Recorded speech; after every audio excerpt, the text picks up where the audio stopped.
लद्दाख और करगिल के इलाकों में सरहद तक जाने वाली सामरिक सड़कों पर बीआरओ पिछले 5 सालों में 40 सामरिक पुलों के निर्माण पर काम कर रहा है, जिसमें से पिछले 3 सालों में 30 से ज्यादा पुलों का निर्माण का काम पूरा हुआ है। और इस वक्त हम आपको लेह की तरफ जाने वाले पदम दारचा जो सामरिक सड़क है उस पर एक बड़ा सामरिक पुल दिखा रहे हैं, जिसकी जो दारचा पुल है इसकी लंबाई की अगर बात करें तो ये 360 मीटर लंबा है और अब बनकर तैयार हो गया है। कुछ ही दिनों में इसका उद्घाटन होने जा रहा है।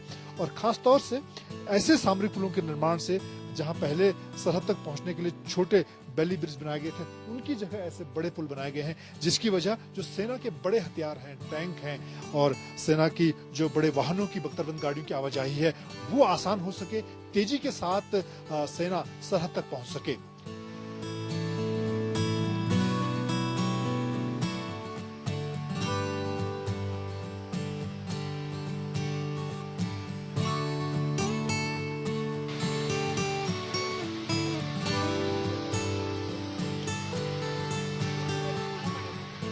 दारचा से करीब 39 किलोमीटर का मुश्किल पहाड़ी रास्ता तय करने के बाद इस वक्त हम श्रृंखला टॉप पर पहुंचे हैं, जिसकी ऊंचाई यहाँ पर लिखी गई है 16,615 फीट।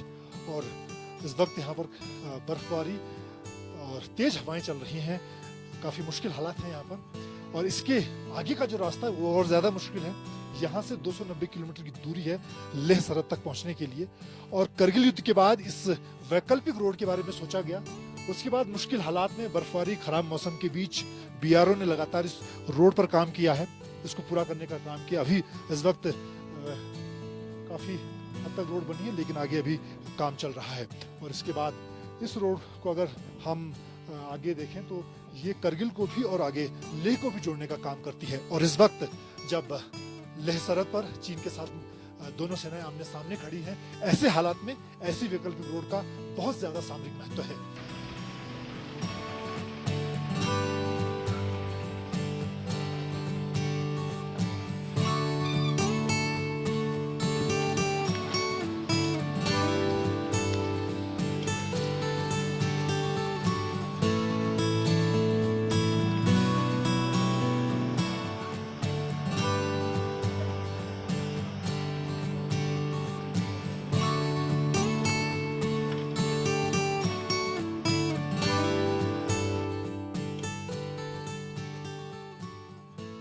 पिछले 4 महीने से ज्यादा वक्त से लद्दाख में चीन सरहद पर भारत और चीनी सेनाएं आमने सामने खड़ी हैं।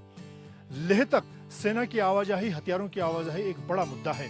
अभी तक श्रीनगर से करगिल होते हुए लेह पहुंचा जाता है या फिर मनाली से लेह पहुंचा जा सकता है, लेकिन ये दोनों सामरिक सड़कें एक तरह से दुश्मन की नजर में होती हैं। ऐसे में बॉर्डर रोड ऑर्गेनाइजेशन एक नई वैकल्पिक रोड पर काम कर रहा है, जिसे नीमू पदम दारचा रोड कहा जाएगा। और ये दारचा से 258 किलोमीटर यहाँ पर आकर खत्म होगी, जहाँ पर इस वक्त हम खड़े हैं। ये नीमू है और यहाँ से ये रोड लेह के लिए और इधर करगिल के दोनों तरफ से सेना की आवाजाही को आसान बनाएगी। हम आपको दिखाते हैं कि कैसे ये नई तीसरी सामरिक सड़क सेना के लिए अहम भूमिका निभाएगी।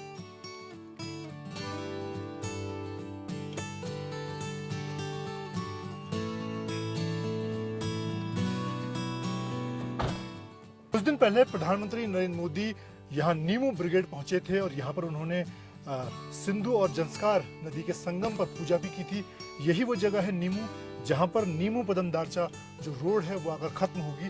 258 किलोमीटर और ये तीसरी सबसे महत्वपूर्ण सामरिक सड़क होगी, जिसका अभी तक बीआरओ का कहना है कि 90% काम पूरा हो चुका है। तो चलिए इस रोड पर हम आगे बढ़ते हैं, बिल्कुल नदी के साथ पहाड़ों के बीच में। और एक तरह से जो सेना की आवाजाही होगी वो साल भर बर्फबारी के दौरान भी आवाजाही हो सकेगी। और सबसे खास बात, दुश्मन की नज़र से, यानी कि चीन और पाकिस्तान की सेना की नज़र में ये रोड नहीं होगी। सेना की जो हथियार हैं, जो राशन है, रसद है, वो आसानी से 12 महीने सरहद तक, यानी कि करगिल पाकिस्तान से लगने वाली सरहद और लेह चीन से लगने वाली सरहद तक पहुंच सकेगी। करगिल युद्ध के बाद 2000 में करगिल रिव्यू कमेटी की सिफारिश थी कि सेना के लिए एक ऐसी तीसरी वैकल्पिक रोड पर काम होना चाहिए जो दुश्मन की नज़र में न हो और 12 महीने यानी कि बर्फबारी के बावजूद खुली रहे।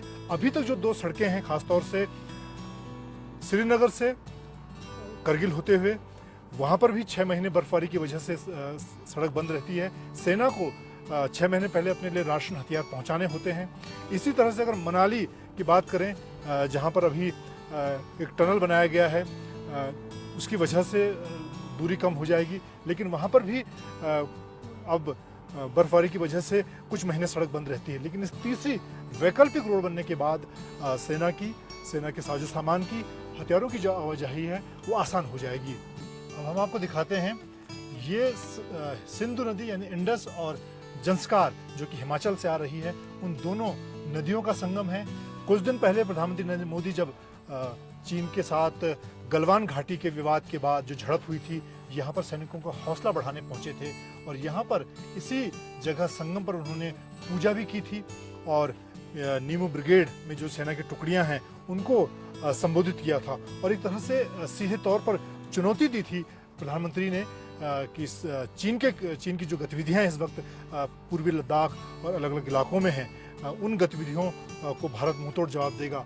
और अभी की अगर बात करें मौजूदा हालात की, 29 और 30 को जिस तरह से भारतीय सेना ने दक्षिण पेंगोंग झील के इलाके में, चुशुल के इलाके में कई ऐसी जो सामरिक पोस्ट थी, ब्लैक टॉप, हेलमेट टॉप, इसके अलावा गोस्वामी टॉप, उन पर अपनी सेना की तैनाती की है और उसकी वजह से चीन पूरी तरह से तिलमिला उठा है। अब चीन बातचीत के जरिए इस समस्या का हल निकालने की बात कर रहा है। लेकिन जहाँ तक सेना की बात है, तीनों सेनाओं की तैयारी, चाहे समंदर में दक्षिण चीन सागर में बात करें, वहाँ पर नौसेना ने जंगी बेड़े तैनात किए हैं, वायुसेना पूरे लद्दाख से लेकर हिमाचल तक अपनी लड़ाकू विमानों की तैनाती कर चुकी है।